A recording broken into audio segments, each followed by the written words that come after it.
Hello, welcome to another episode of Confessions of Dog Trainer. I'm so happy you're here. Thank you for tuning in. It's been, I want to say like a month since my last episode. A lot of things have changed, a lot of things have happened. This episode, just so you know, is going to be about two training dogs that I have that just came in this past weekend. It's been a while since I've had two dogs at once, and it's been really interesting and hopefully. Well, one of the owners said this is interesting seeing the dynamic between the two and how they're so different. Both are reactive.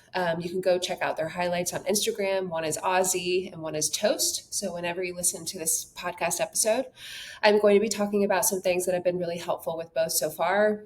Um, I'm hoping that it's helpful for you to just hear what my priorities are when first working with training dogs because I am an e-collar trainer, so that's a big part of my program. And I think sometimes it can feel overwhelming when you're first starting, or maybe you want to have like a reset kind of a thing, get back into the swing of structure and all of that. So I'm hoping that this will be helpful for you to hear. I always think if I was an owner with a dog, maybe reactive, anxious, whatever, what is something that I would want to hear another trainer or a trainer talk about? So this is kind of like, I don't know, I like to think of it behind the scenes kind of things. I'm also going to answer some questions that I got when I asked like last week if you had any questions. So first, a couple of updates. I got chickens, which is very exciting. If you've ever heard me, I feel like I've talked before about this where I really wanted chickens. And it's been really fun, just a totally different uh, experience for me. Yesterday, I actually got really sad because I'm worried one of them is a rooster, and I have no idea of knowing other than typing into ChatGPT all of my worries and giving me some information back. But I am already feeling sad about the idea of needing to find one a new home because I do get attached to them. It's just like dogs. It's very either not surprising to some of you or very surprising. I haven't named them specifically yet. Actually, the one who I think might be a rooster, I have named Loretta. So I don't know, but she's the most excited to be handled and uh, picked up and all these things. And I think she actually gets excited to see me, which is so fun. So I feel a little bit like Snow White. It's been very exciting. But yesterday, I've been thinking a lot about as I'm writing Dear Owner, my book, which is fingers crossed coming out in June, which, by the way, I like to always start this, and I don't want to forget, as a hello to my dad. The reason that I got back into podcasting because he loved his podcast so much, and he would always say something that now I say. I've got my cup of Joe. I'll wait for you to get yours. And speaking of my dad, yesterday when I was thinking about if I would have to give one of my chickens away, it made me think about loss and my dad, and just I was flooded with so many emotions, and I started crying in the shower and I couldn't stop. And this is one, I think, I I love sharing about dog training stuff over on Instagram at Walking Dog Training. If you haven't found me through Instagram, maybe you just listen to the podcast. I do share a lot over there. But I think it's just a good reality check that no matter what you see on somewhere like Instagram, there's so much more going on with people. You just never know. I've really gotten into this show, Couples Therapy. It is a great show. The therapist is, her name is Orna. I should name one of the chicks Orna. I like her so much.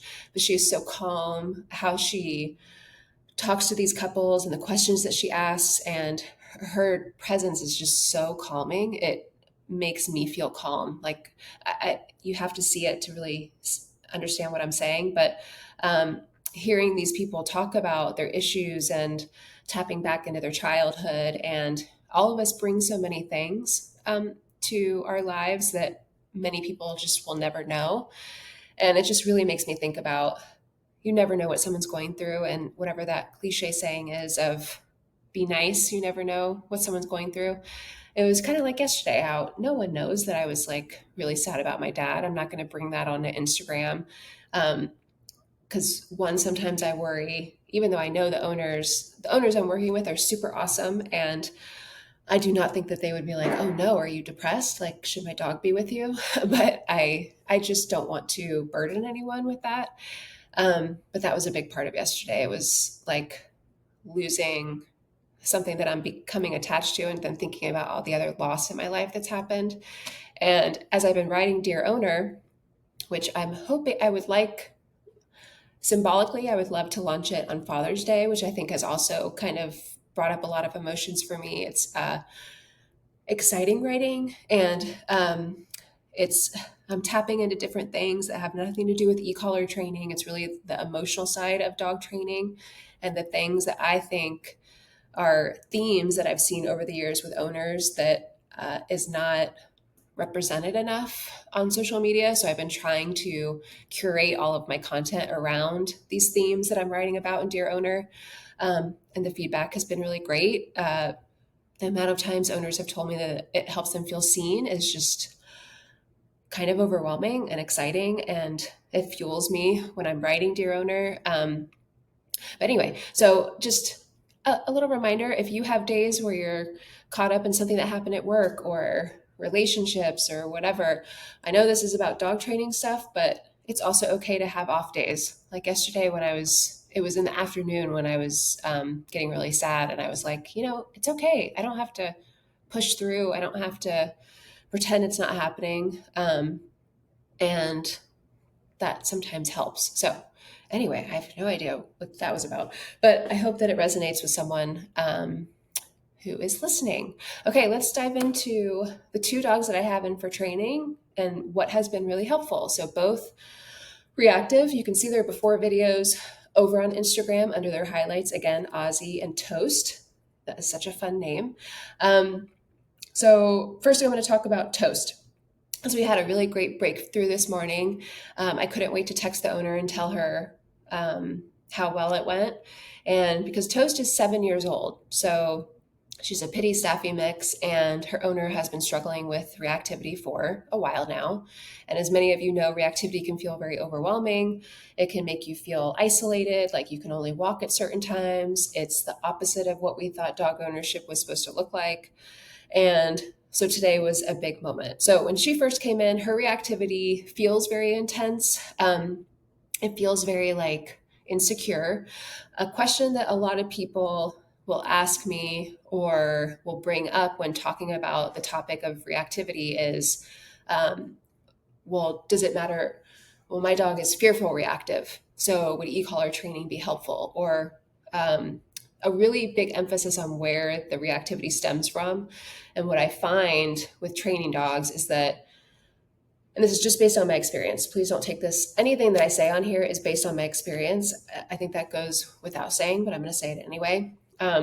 I think you all should think however you want, obviously, but I just like to add my experience into this because I've learned over time different things. And it's kind of like a science experiment or a group. What is it when like, there's a science, a project. I don't even know how to say this, a science experiment, and they are my focus group. That's what it is. And it's been over the past 7 years. So what I found with dogs is, yes, some can be more fearful. Some can be, feel more aggressive. Like if they got off the leash, they would attack another dog. Some it's overexcitement.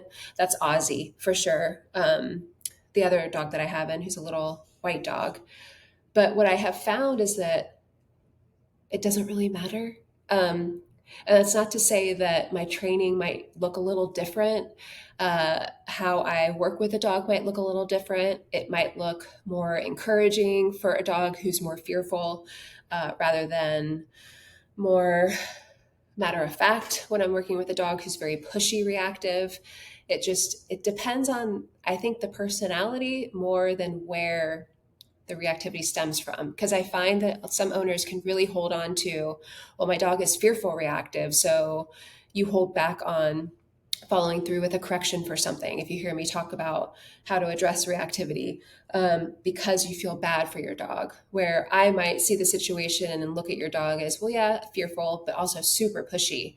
I was just talking about this yesterday in my Instagram stories, and I got some messages from you, which is always nice. So thank you if you ever respond to things that I say and say that it resonates with you. It means a lot because sometimes I think I'm just rambling. So, but I was talking about how for a dog like Toast, and I'm going to get to the thing we did today that was really helpful with the e-collar, but this is also just as important. So yesterday, working through some stuff with her where she puts on the brakes a lot, and it can feel and look, if you don't have experience with dogs just in general and it's just your dog, it can really tap into your like your heartstrings of, oh no, my poor baby, I feel so bad for her. Why is she nervous about moving forward? Where I see it and I look at it like, that's a pushy moment. She's really sweet, but that's a pushy moment that I want to work through. So it's just a difference in perspective, which I think can be, it can hold you back from seeing progress, or it can push you past those moments and help you see more progress quickly. I think it's just a story that we tell ourselves that really holds us back, and it's not bad or good. It's just something to think about and ask yourself, well, why am I giving her this story? Or because sometimes I think if you feel bad for your dog, it really is doing something for you that might feel good, like you are saving your dog, or I don't know. I don't really know what that would be, but that's just something I think about, because I was saying in my stories yesterday how a trainer friend of mine years before, when I was a newer trainer, pointed out to me, because I was struggling with this one dog, and she was like, well, you know, this dog is being really pushy, right? Because I was holding on to, I kind of felt bad for the dog, or took certain things as like, oh no, like she's nervous. And when the trainer said that, it was like a perception switch of, oh yeah, she's being pushy, which made it a little bit easier to hold her accountable for things. And I saw so much more progress so much quicker. So I know what this is like, and I empathize. And so I'm just hopeful that this can kind of help you move forward, whatever that looks like for you. Another owner messaged me and said, oh yeah, this makes me think that when my dog is like walking 6 feet behind me, she's being pushy. That's a pushy moment. And it is. I work with some dogs where they're like walking slowly behind, which is sometimes ideal to pulling, pulling you all over the place. But that can also be a pushy behavior. If you want your dog to walk next to you, it's not wrong to ask them to do that, even though they're trying to walk 6 feet behind you. So it can look different, pushy stuff. So with Toast, working through those moments of her putting on the brakes was crucial. It's such a big part of this process. And I hope that it kind of highlights how, yes, she's very reactive when she sees dogs. It's very loud, it's scary sounding, but that's not always the thing that's the most important to work through. It's not always the thing that's the most important to address. Where working through those moments where she wants to put on the brakes and starting to teach her, like, hey, can't do that anymore. Keep walking with me, no big deal. Then it's like, oh, okay, like, can't do that anymore. And then there's opportunity to make different decisions, which are usually a little bit better. So with Toast, how I was doing that with her is tapping on tone and then tapping on stim. So the stim levels 1 through 100. For her on the walk, it's about a 12. She's pretty sensitive to the e-collar, which is nice. So it's really, and it's great because when I tap at that level, it's nothing like really high, but to her, she's like, oh, it's a different way to communicate with her, a way that is she can feel right away. It's not just like me saying words to her or pulling on the leash. She knows how to hold herself against the leash. That's a practice behavior that she has no problem doing. Where the e-collar at lower levels even, it means a little bit more to her. It incentivizes her to move forward. And someone might say, well, because she's in pain. No, she's not. Like, this is, if I was up at level 100 and doing that, sure, that would be really uncomfortable. But this is more like, I think it's even more fair than pulling on the leash. So it just helps create more momentum. So the pairing of tone plus stim is really helpful. I just added a new video to my e-collar starter guide video library, which is only available through the e-collar starter guide. So if you have that, take a look, log back into your account. And that's in there where you can hear exactly when I'm using the e-collar, and I talk through how I introduce tone plus stim.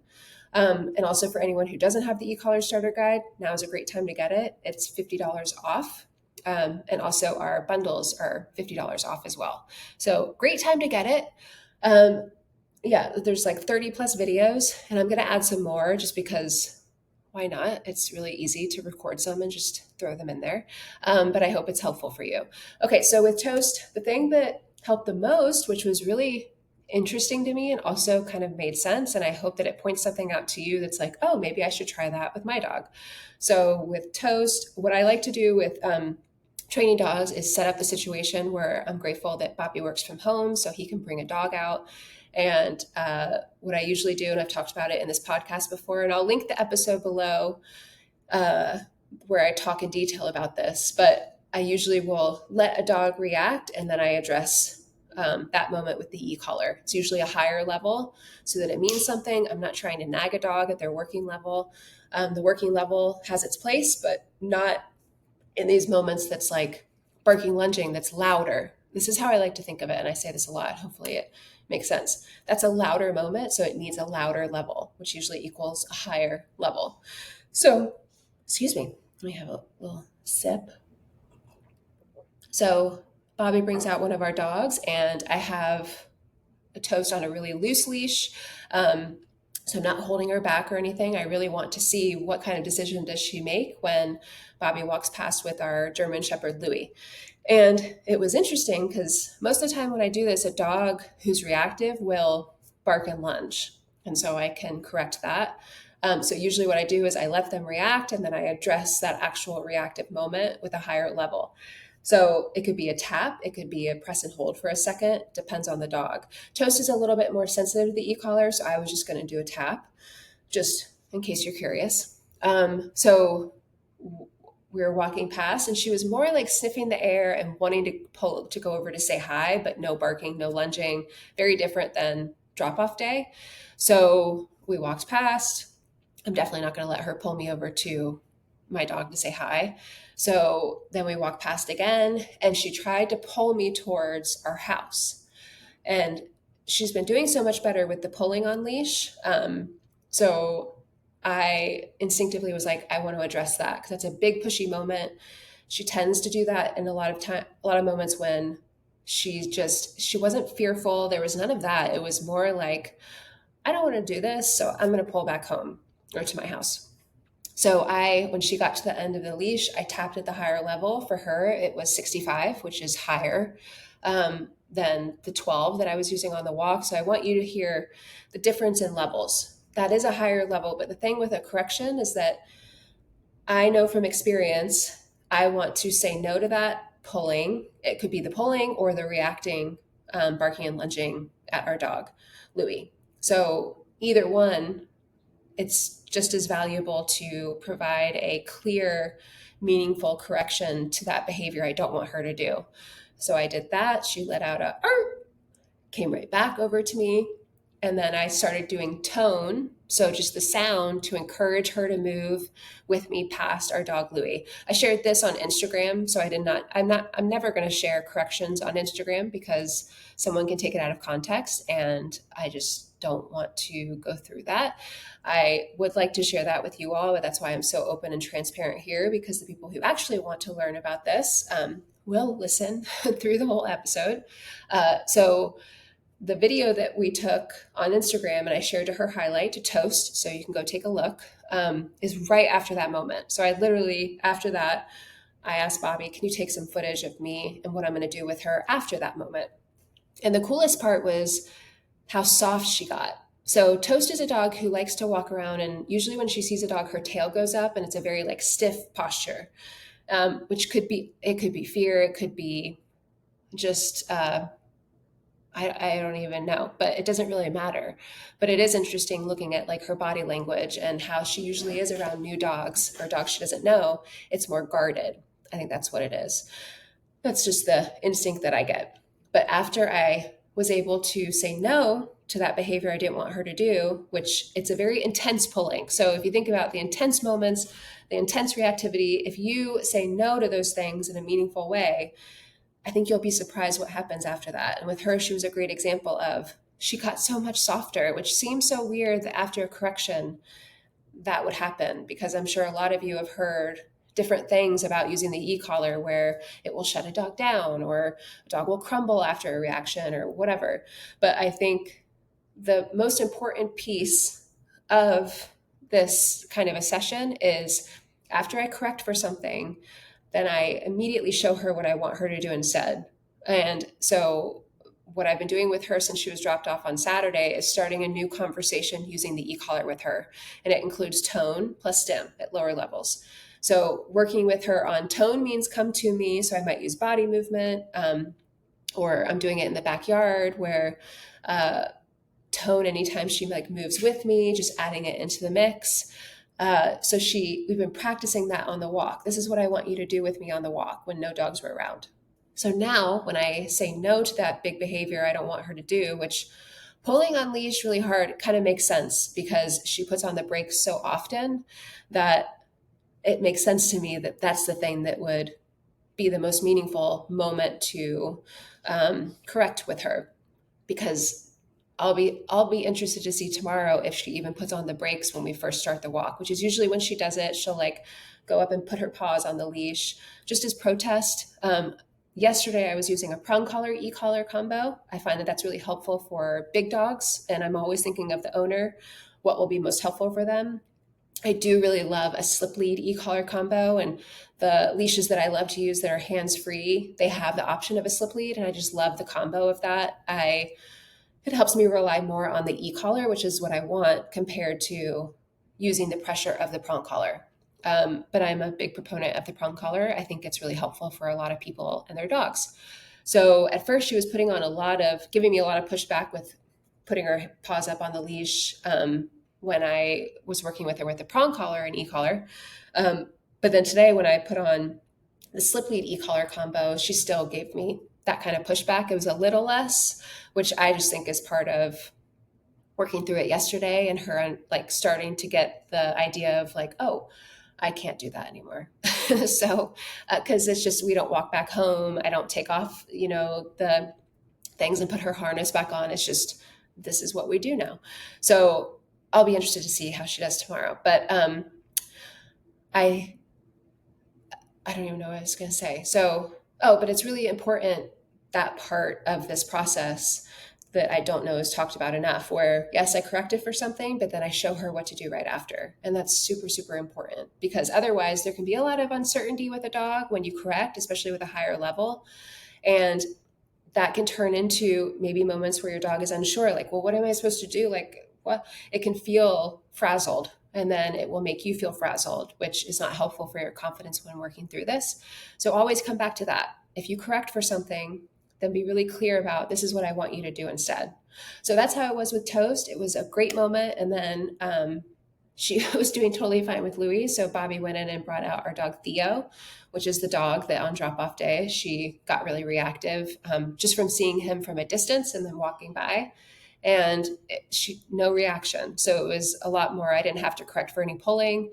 And we just do walk bys. So Bobby comes down the street, we walk by. She was much softer, more like interested, sniffing the air, no pulling, which was great because I was a totally new dog. So same thing, did the same stuff with tone work, just like, I know it sounds so like simple and probably like there's no way just the sound of the e-collar, because tone is the sound. If I just say just tone, I'm not using the stim levels 1 through 100. Sometimes I'll pair the two, like I said, I have, and that's with teaching her what this new pressure means. Tone plus stim, it's a great way to teach, okay, this is what the e-collar means. When you hear this, you might feel this. But tone to get a dog to like walk in your bubble, and then the stim, when they go away from you, they'll feel the stim, and it's like, oh, it kind of closes the bubble because the stim is more like a boundary. Whatever level you're using, it's a really great boundary setter, even at lower levels. It just creates a new like, oh, okay, can't go there, bounce, come back here. So that's how I like to use it. But literally just, it's a lot of encouragement with her after she sees the dog. It's, uh-oh, hello? Oh, it slowed down for a second. Okay. So yeah, that's what that looked like. It was just a lot of tone, the sound, encouragement. And I shared that over on Instagram on her highlight, Tank, not Tank. We have a dog, Tank, here for boarding, Toast. So if you want to take a look at that, yeah, and I'll keep sharing what's going on. But that was such an awesome glimpse into what's possible with her. Okay, so the next dog is Ozzy. Now, Ozzy is a smaller dog. He is reactive, but his reactivity is more excitable. Like when he was dropped off, he was very breathing really heavy, moving all over the place, whiny, jumping on his owners, like just very excitable. So, what I have found to be really helpful with him, and a lot of dogs like him, is to slow things down. So, our priority has been um, slowing him down. So on the walk, taking away the option of pulling. So what I did with him was add a tap on the e-collar. For him, he's actually not as sensitive as Toast, which is interesting because most little dogs that I work with are very sensitive to the e-collar, where lower levels around their working level, that's the first level that they feel, usually means something to them. Where with Ozzy, I don't know if it's because his owners have used a bark collar in the past, which a bark collar automatically corrects barking, where with the e-collar, it's just different. There's 100 levels. Usually bark collars have less levels, which they're really helpful for stopping barking. But so I think that he's kind of not surprised, or this isn't anything new with the sensation of it. So it kind of makes sense that my levels are maybe a little higher on the walk than they would be with another small dog. But it's just for you to know if you have a smaller dog and they're not as sensitive, or maybe you've heard me say that they usually are. It just depends on the dog and the situation. So with Ozzy, the thing that's been the most helpful is taking away the option of pulling. So with smaller dogs, how I like to do this is I'll go out for a walk, and I literally, when I feel tension on the leash, I'll give a tap. So what I've been doing is tap on tone and then tap on stim. For him, it's probably around 12 to 15. I think his working level is more like a 7, 7, 8. And it could be his fit.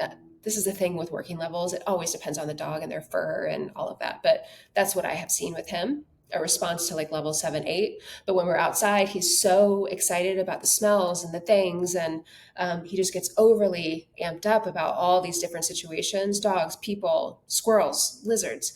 So his level needs to be a little bit higher for it to even like register with him. So that was really helpful with taking away the option of pulling. With when I feel the leash, when he's like pulling against it, I give a tap on tone, tap on stim. The reason for that is I could just go straight to a tap on stim, but I want tone to mean something to him. So when you pair the two, where it's tone first, then stim, down the line, tone is going to mean much more because he's anticipating that there's going to be stim after the tone. So that's why I'm doing that. It can be really like, so many buttons. So if you're doing this and you want to try it, I would start with the stim. You don't have to do tap on tone, tap on stim, but that's how I like to do it. And he's been walking so much better. And now it's just like little things. It's with him, it's stuff like not pulling me through the. So I come out of the garage with the dogs, and it's a door that I have to close. It's not like a press a button and the garage door goes open. That's on my manifestation list, because that would be really nice. But I have to actually manually put it up and down. So with dogs who are more pushy, they tend to like pull me right out and they just want to go outside. It's very similar to like a front door. So today he got dropped off Sunday. Today's Wednesday. Today was the first day where when I opened the door, let him out, he did not pull me. He actually stopped in the driveway when I'm putting the door down and like looked back at me, which is such a cool little moment. And I know how powerful like that stuff can be. So pay attention to those small moments. They really do mean a lot. Then something else I was saying in my stories today is, and this is really just a reminder for anyone who gets caught up in feeling like they need to be perfect when you're doing this kind of stuff. I used to feel this way as a new trainer. I would see other trainers saying things like, if you don't leave the house with the dog in heel, then you're doing it wrong. Like it should be like perfect when you leave the house. And for me, it caused me a lot of stress as like a handler, as a trainer, like, oh my gosh, like nothing ever felt good enough. And so what I found, and I gave it the word like fluid, I found that when I walk out with a dog like Ozzy, he's not pulling my arm out of my socket anymore, kind of a thing. Like it's not like a frantic pulling, but he's out in front of me at first. I'm not worried about him being right next to me the entire walk when we first get started. And that helps me feel more relaxed, more less like I need to be perfect, like things need to be perfect, and I think a lot of you can relate to that because I know a lot of owners get caught up in that perfectionism thing, trainers too. So I found for me that works best for my confidence as a handler. It's like we can start this how it is and then mold it into what I want the more we start walking. And that's been really helpful for him. I actually learned this from doing this with Johnny.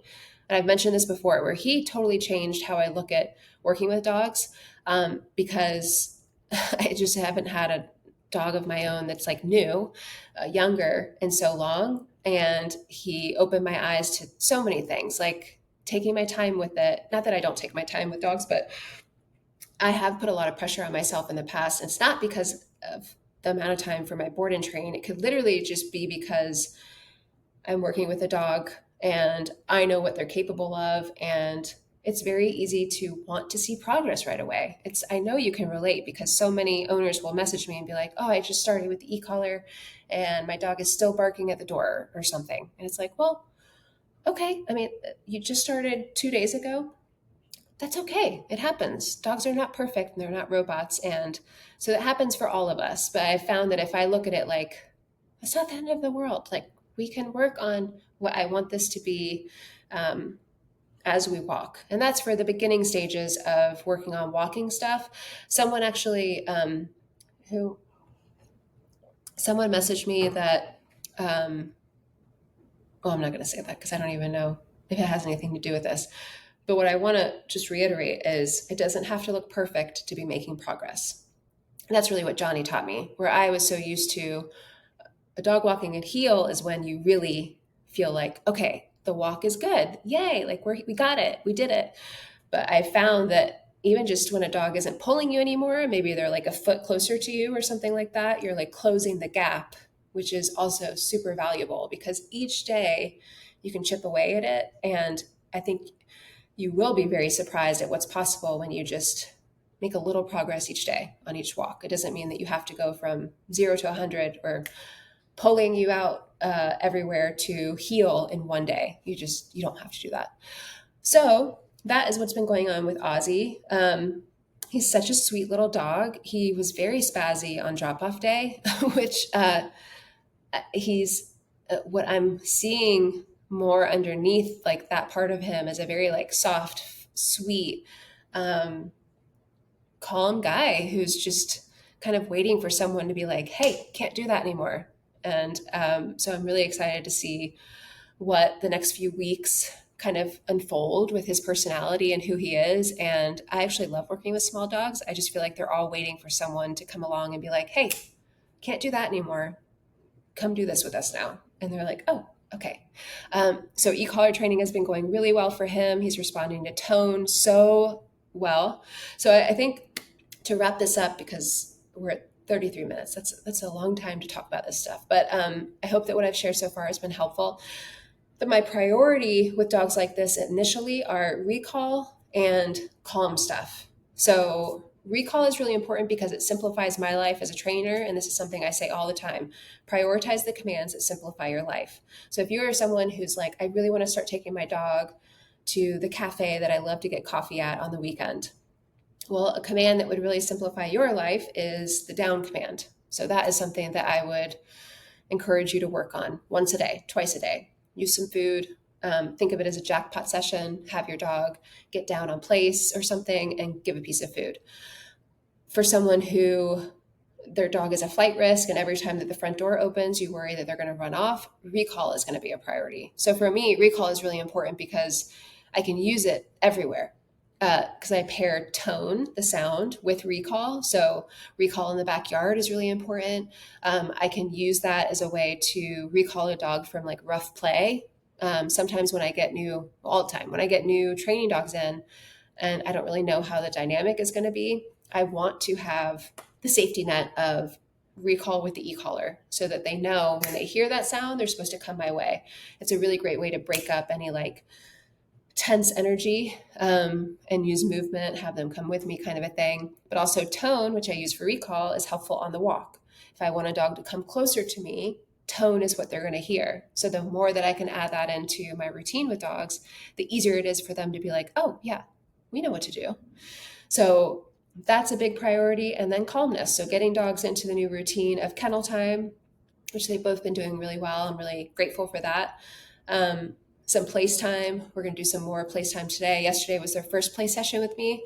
And it's funny because Toast, I like to think of as like a queen. Like she just has this like energy that's like, I know who I am and that is enough kind of a thing, you know, where Ozzy is kind of like a little, the little brother, even though he's 4 years old. So, but he's little, you know, he's like very sweet, but they're different in a lot of ways.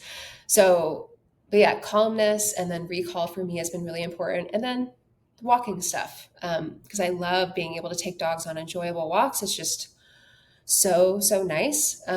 So those have been the priorities, but also little things like when I brought Ozzy into the kennel room because Toast was dropped off on Saturday, Ozzy came in on Sunday, and I had to correct Toast for barking in her kennel. She had some reactivity when she saw Ozzy come into the kennel room. And so I had her e-collar in hand because I'm always preparing for, I'm anticipating that when there's a situation like that I'm going to need to address it. And the level for her, I think, was like 45. And she stopped and laid down. It doesn't always go like that. Some dogs are more intense and give much more pushback, but uh, that was a great moment to address with her. So again, the e-collar is a great way to de-escalate a situation. So if I didn't have a way to say no to the barking, the kennel room would be just so chaotic, and that would just fuel all the excitement that these dogs have been practicing for so long. Excitement is not a bad thing. It's just I want to channel that energy into stuff like recall, like when they come my way, yay, like get excited. But excitement is like, I like to think of it as like the breeding ground for reactivity. So when your dog is reactive on the walk, it's probably something that's been going on where they're practicing excitement in different situations. And it also, uh, an example of overexcitement is when a dog like Toast pulls. Pulling is excitable. So that's like that energy has to go somewhere. So the pulling is also an example of overexcitement, where for Ozzy, it could be like he gets this like excited breathing where he's like, it's so loud. So he starts to get really amped up, and that's a little signal that like, he's getting all flustered. It feels like a very flustered, anxious energy. So going back to the heel is a very calming command, but also just getting him to like follow with me on the walk next to me. I actually haven't called it heel yet. I've been saying, let's go. But creating a little bubble next to me. And when a dog has to follow those rules, it, it de-escalates them. It's a calming walking command, which is why it's so helpful. So yeah. Okay. I feel like I'm blabbing about heal and stuff and calming stuff, but I hope that you understand what the priorities are when I first am working with a training dog. And I share a lot over on Instagram, so it kind of gives you a little bit of a highlight of what's going on. But this was hopefully a deeper dive into the why behind it, because that's just as important. I always want you to understand why I'm doing something. And because with the e-collar and e-collar training, even though I haven't been sharing as much on Instagram post wise, I share a lot when I have training dogs in my stories, but I'm a big advocate of e-collar training. It can be completely life changing for owners and for dogs. Like just even seeing it today, where I know correcting for things with higher levels can be so scary, but seeing it again with a dog like Toast, who yes, she vocalized it was an uncomfortable moment for her, but then she was so much softer, and like it just took away that option of the things she wanted to do. And now it's like, okay, I can't do that anymore. What am I going to do instead? And I helped her work through that. And it's great. I mean, I'm so excited for her and her owner and Ozzy and his owners. It's just, there's a lot of ways that information that you hear can make you really scared. So I'm hoping that I can demystify e-collar training in a way. And if it's not for you, it's not for you. I'm not here to say everyone should be doing it. But even if you're an owner who already is e-collar training and this just helps you understand the why behind it, that's important. So, okay. Thank you for listening. If you have any questions or something I talked about resonated with you, message me on Instagram at Walking Dog Training. I love hearing from you. It always makes me want to show up and do these again because I don't know why, but recording these episodes, I feel a little depleted after. I think just because I'm not used to talking this much. I talk to chickens and Bobby, but and dogs, but this is a lot of talking where I think I'm going to get a sore throat possibly. But anyway, yeah, I hope this was helpful. And I can't wait to share more. And I'll probably do an update on the two dogs next week. I think that's always interesting just to show full picture what's possible, the little nuances, that happen with e-collar training, and to give you a full picture. Okay. Thank you so much for being here. As always, if you need some more help or references to turn to, our e-collar starter guide, Reactive Dog Handbook, and our anxious dog, what is it? The Guide to Separation Anxiety. um, that's great for obviously dogs that are more anxious, but it goes over exactly how I use the e-collar for anxious stuff, kennel, anxiety, all those good things. Okay, so we have some bundles. I'll link those in the show notes. Hope this was helpful. Until next time, bye.